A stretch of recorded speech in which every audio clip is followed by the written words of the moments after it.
Ali məktəblərə qəbul imtahanı bəzi abituriyentlərə böyük sevinç, bəzilərinə isə məyusluq gətirir. Yüksək nəticə göstərənlər təbrik edilir, amma az bal toplayan gənclər çox vaxt cəmiyyətin qınağına tuş gəlir. Bu isə bəzən onların psixoloji vəziyyətinə və gələcək motivasiyasına ciddi təsir göstərir. Psixoloqlar bildirir ki, valideynlər əvvəlcə övladlarını yaxşı tanımalı, onlara daşıya biləcəkləri qədər dərs yükü verməlidirlər. Bunun yükünü daha çox uşaqlara vermək, onlarda psixoloji travmalar yaratmaq olmaz. Məsəl üçün, humanitar fənlərə meyillidir, amma bunu texniki fənlərə repetitor yanına qoydular.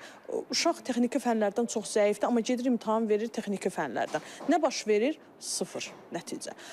Buna görə də biraz övladımızı tanımalıyıq. Övladımızla psixoloji alyansda doğru seçim etməliyik və bu doğru seçim etdiyimiz zaman həm övladımız qazanacaq, həm biz qazanacağıq. Bir də bizdə cəmiyyətin bir qınağı var ki, mən övladım universitetə girsin, cəmiyyət nə deyər? Birdən soruşarlar ki, filankəsin övladı universitetə daxil oldu mu? Mən nə cavab verirəm? Onu biraz o düşüncəni daha dala atmaq lazımdır. O düşüncədən qurtulmaq lazımdır. Psixoloji dəstək qədər düzgün yönləndirmə və alternativ imkanlar haqqında maarifləndirmə də olduqca vacibdir. Az bal toplamaq gələcək üçün maneə deyil, sadəcə fərqli bir yolun başlanğıcı ola bilər. Alternativ bizim istiqamətlər var təhsil pillələri üzrə. Məsələn, peşə təhsilinə yönələ bilərlər. O cümlədən orta əsas təhsil müəssisələrinə həm 9 illik bazadan, həm 11 illik bazadan yönələ bilərlər ki, burada təhsillərini aldıqdan sonra yenə də Nazirlər Kabinetinin müvafiq qərarı əsasında, hansı ki 2012-ci ildən bəri kolleci bitirənlərə subbakalavr dərəcəsi verilir. Məhz o dərəcəni qazanıb, gələcəkdə ali təhsil müəssisələrinin müsabiqəsinə imtahan vermədən qatıla bilərlər. Ali təhsili qazanmamağı bir uğursuzluq kimi dəyərləndirmək düşünürəm ki, həm valideynlər tərəfindən də abituriyentlər tərəfindən olmamalıdır.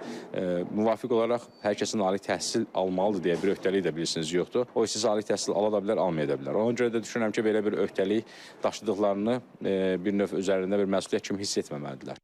Həmçinin ekspertlər onda bildirir ki, sadəcə qəbul olmaq üçün körtəbii şəkildə ixtisas seçmək də gələcəkdə həmin şəxsləri əmək bazarında işsiz qoya bilər. Odur ki, həyatda uğur yalnız imtahan nəticəsi ilə ölçülmür. Ən vacibi gəncin potensialını doğru zamanda doğru şəkildə üzə çıxarmaqdır. Cəmiyyətin də, ailənin də əsas rolu bu yolda dəstək olmaqdır. Lamiyə Xəqani qızı Atababa Vəliyev, İTV Xəbər.